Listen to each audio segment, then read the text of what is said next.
Almost 29 years ago, on the Friday night before our wedding, Cindy and I invited friends, family, and the entire community I served at Baltimore Hebrew Congregation for a Shabbat service in Ofruf, a special premarital wedding celebration. After my father and my senior rabbinic colleague, Murray Saltzman, Zichronam Livracha, offered blessings, I rose to share some thoughts. Seeking to be clever, funny, and poignant, I framed my message as if I were celebrating our 20th anniversary, looking back on decades of growth and experience. I described the stages of life Cindy and I shared, the first years of passion and possibility as we built our lives together. The next stage when children come into the picture, whom I imagined were named Euripides and Roxanne. Rip and Roxy for short. Don't ask me why, because very few things work with the last name Weiner. And our third stage of empty nesting in anticipation of grandparenthood. I talked about the ups and downs of relationships, the joy and pride of raising children, and the bonds of mature love and respect that come with life partnership. As Cindy and I now actually come to the cusp of that third stage, my personal prophecy has borne out fairly well. Thankfully for Julia and Ben, I thought better of Rip and Roxy. But this exercise was more than mere prediction of the future or even cute fodder for a pre-wedding moment. It was an aspiration and an inspiration, a setting out of dreams, hopes, and goals that would drive our strivings toward these ideals. And as I look back on that festive evening so many years ago, I am proud that our values aligned with our actions and that our vision helped us to achieve the blessings of a good life. Judaism places great emphasis upon the present, an embrace of mindfulness, which is yet another way in which the trends of today are rooted in the traditions of our faith. Yes, we must remember the past to learn from it. We must look to the future to prepare for it. But there is a deeper embrace of the present, which directly bears upon our future. For our perspectives, attitudes, and ambitions at this moment shape who we are, define what we do, and determine the world we would leave to our children and grandchildren. Oxford professor of philosophy William McCaskill's recent book, What We Owe the Future, lays out a controversial and compelling challenge. He begins with three simple premises. 1, future people count. 2, there could be a lot of them. And 3, we can make their lives better. These are the values underlining what he calls, quote, long-termism, the idea that positively influencing the long-term future is a key moral priority. McCaskill constructs a cogent case. He first observes that our species, Homo sapiens, evolved a mere 300,000 years ago, which is but the first act of a million-year run common to most mammals. At our current rate of growth, we can expect 80 trillion people to come into the world in that time frame, a ratio to our present population of 10,000 to 1. In the most promising of scenarios, human ingenuity, wisdom, and goodness will enable us to survive the lifespan of the Earth, hundreds of millions of years more, increasing that ratio to 1 million future humans to our current 1. And if our civilization manages to outlive the Earth by taking to the stars, there are not enough mind-blown emojis to adequately assess the possibilities. McCaskill concludes, quote, if humanity survives to even a fraction of its potential, then strange as it may seem, we are the ancients. We live at the very beginning of history in the most distant past. What we do now will affect untold numbers of people. We need to act wisely.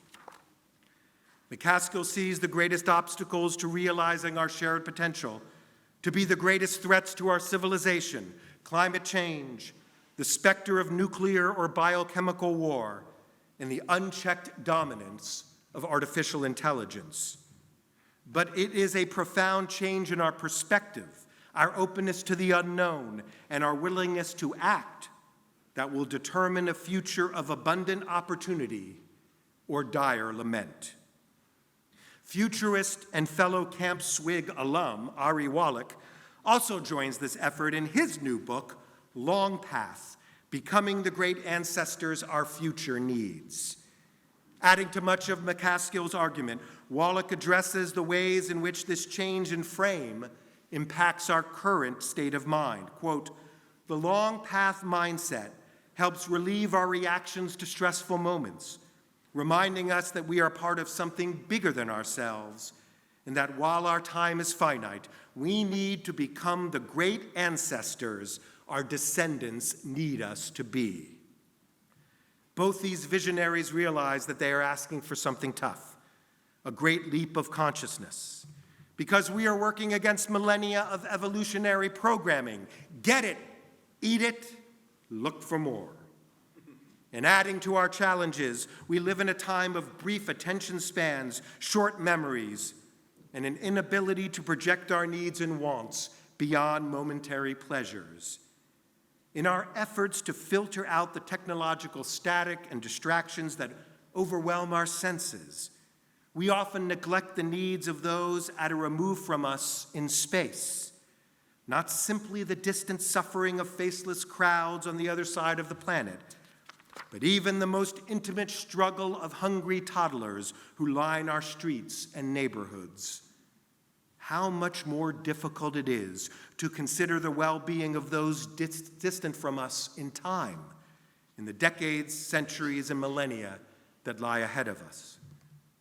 But fortunately for us, on this holiest of days for our people, the wisdom of our tradition offers insight and inspiration to do what Judaism always seems to do at its best, empowering us to rise above the least of who we are, to become the most that we can be. From our very beginnings as a people, our hearts and minds have turned toward the road ahead. The life and legend of Abraham, the first Jew, was defined by covenant and promise. The covenant is the sacred bond of mutuality we share with God and one another. And the promise is the vow that living in the land of Israel will be our destiny if we remain true to that covenant. It is as much an act of faith in God as it is in ourselves. God challenges the elderly Abraham, who already has outlived the actuary tables of the ancient world by decades. Lech lecha, go forth. Leave everything that gives you a sense of safety and comfort, risk life and limb and the whole shebang, to depart on a journey of steps and spirit toward a new life in a new way in an unknown land. In return, God's promises of fame, fortune, and blessing are indeed enticing. But Abraham must make a fated choice to believe in his own powers and purpose, as well as his intuition about God's nature. Abraham's renown as a knight of faith attests as much to his fervent plunge into this unknown future as it does his struggle over the sacrifice of Isaac that we just read. In so many ways, the entire Torah text is a strategic plan, a moral map for the future, imparting lessons, admonishing mistakes, and establishing laws for the creation of a new world and a new land. It is a time and place far removed from the marvels and miracles of Egypt and the mundane wilderness wanderings that wore down the desert generation. It was a journey filled with triumph and tragedy, of exalted achievements and abject failures. But as long as eyes and hearts and spirits were directed toward the land, the promise, and the covenant, the trials of today were but stepping stones toward the blessings of tomorrow. Amongst the many laws that inspired our people's journey, as we consider our responsibilities to the generations to come, are the few but powerful words, lo lehitalem, You must not remain indifferent. Again, it is a concept that challenges our innate self-interest, commanding us to care for the property of others, and thus far more importantly, the lives of others. It may seem like a small thing to go out of one's way to return an ox or a donkey or even a wallet to its owner rather than pass it by, rationalizing that it is not our problem, or worse, keeping what does not belong to us. And it may seem unnecessary to build a guardrail on our roofs to prevent injury to our guests. In the age of caveat emptor, let the buyer or the house guest or the customer beware and live with the consequences of their faith. But it's less about the act itself than the transformation that it reflects. A concerted seeing of others rather than constant gazing at our navels. A care for the unknown and the unknowable rather than a concern only for self and kin. An expansion of awareness that has become the hallmark of our faith and the paving stones for our path in the world. Lo lehitalem, you must not be indifferent, compellingly complements the three little words that are the distillation of the entire Torah, ve'ahavta l'reacha kamocha, to love others as we love ourselves, to extend empathy and responsibility to those nearest and dearest, which comes easily, and to those furthest from us, which is harder but no less important, for they are bound to us by virtue of little else than that they are part of our human family. Perhaps some of the most iconic words of Torah are the ones we read on Yom Kippur morning, words first spoken to our ancestors as they stood on the cusp of a new land on the border of the Promised Land. The Torah appreciates human nature, especially our penchant for finding loopholes.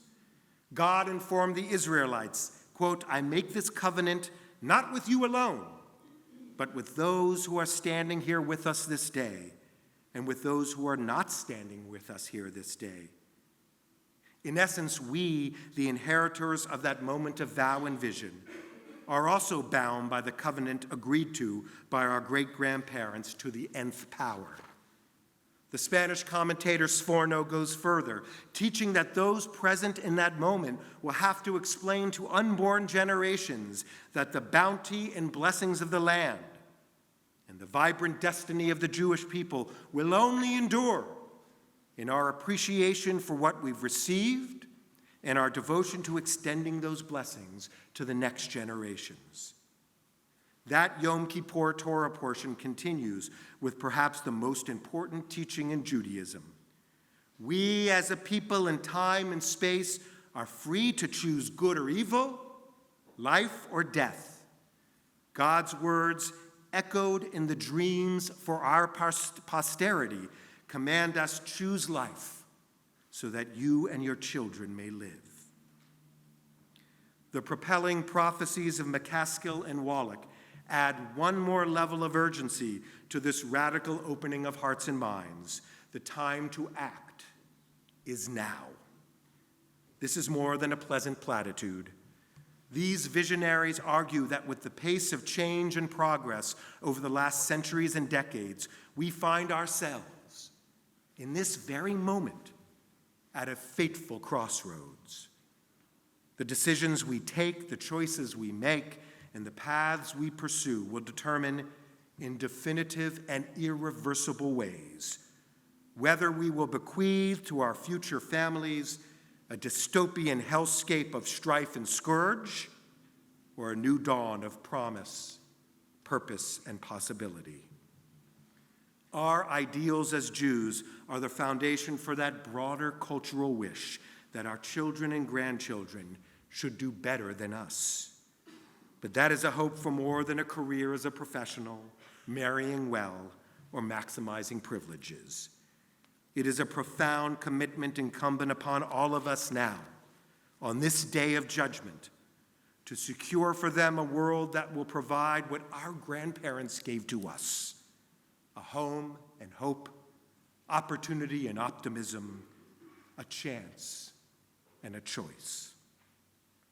On this morning of renewal and return, we too can forge a new covenant with the future, elevating our gaze to behold the horizons of a distant promised land. It is a covenant that transcends this moment and this place. It is a promise we must now secure for a future that will bear the mark of our wisdom and our work. A Talmudic tale. There once was a great sage named Honi. He was known as a worker of miracles, often called Hamagel, the circle maker. For the time he drew a circle, stood in it, and saw his prayers for rain quench the land in a time of drought. Honi traveled a road and came upon a man planting a carob tree. Honi asked, "How many years will it take for that tree to bear fruit?" The man responded, "It will take 70 years for this tree to share its gifts." Amazed, Honi responded, "Do you really think you'll live 70 years to enjoy the fruits of this tree?" The man replied, "I live in a world of carob trees. Just as my ancestors planted for me, I too am planting for those who come after me." The fruits we enjoy today grew from the loving shoots and lofty visions implanted by the generations that came before us. The seeds we plant today will either wither on the vines of apathy, ignorance, and intolerance, or blossom into a fruitful bounty of reason and respect, compassion and understanding, care and love. On this holy day of discernment and decision, may we strive to become the ancestors our descendants deserve, so that they may look upon us as a generation worthy of their gratitude. Ken Yehi Ratzon, may this be God's will, and let us say, Amen.